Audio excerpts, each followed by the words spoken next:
Менің аты жөнім Аманбай Дүрәлі.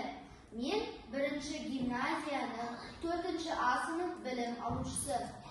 Бүгінгі біздің тақырыбымыз Ыбырай Алтынсариннің бір уыс мақта әңгімесімен Ахмет Байтұрсынұлының «Қыз қамы» әңгімесіндегі көркемдегіш құралдардың қолданылуы. Зерттеу жұмысының мақсаты Ыбырай Алтынсариннің бір уыс мақта әңгімесімен Ахмет Байтұрсынұлының «Қыз қамы» әңгімесіндегі көркемдегіш құралдардың қолданылуын салыстырмалы талдау ерекшеліктерін зерделеу.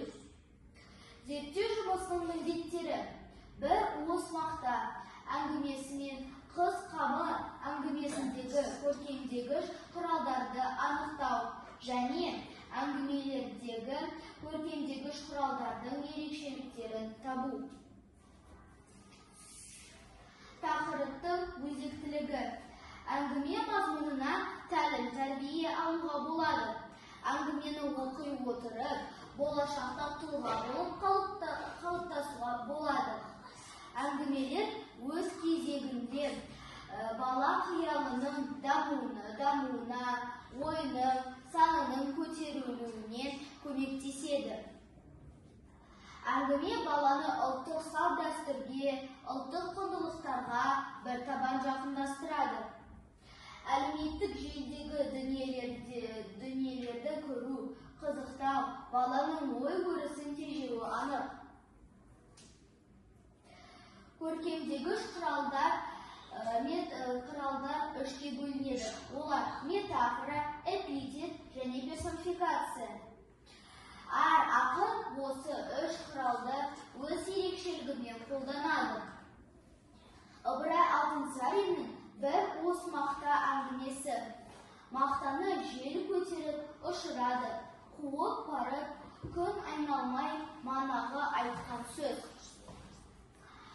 Ахмет Байтұрсынұлының «Қыз қамы» әңгімесі.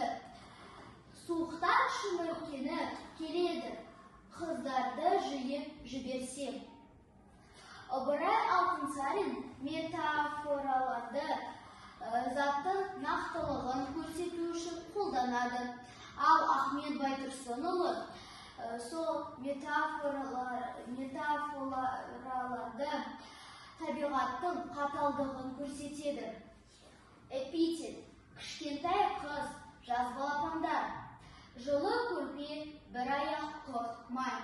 Ыбырай Алтынсарин эпитеттер арқылы заттың ерекшелігін анықтайды. Ал Ахмет Байтұрсынұлы табиғаттың адамгершілікті көрсету үшін эпитеттерді пайдаланады.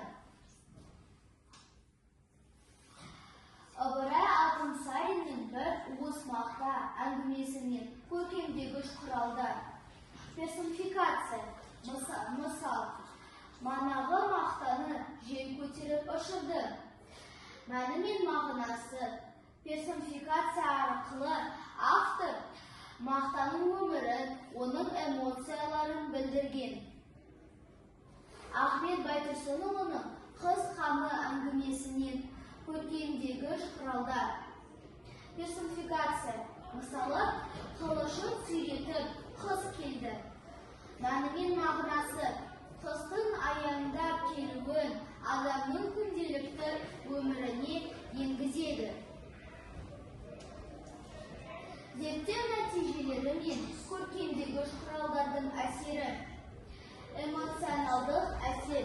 Көркемдегіш құралдардың шебер қолданылуы шығарманың эмоционалдық тереңдігін арттырады. Түсініктілік. Көркемдегіш құралдар шығарманың негізгі идеяларын түсіндіруге ықпал етеді. Танымдық әсер. Көркемдегіш құралдар арқылы оқырмандар жаңа ойлар мен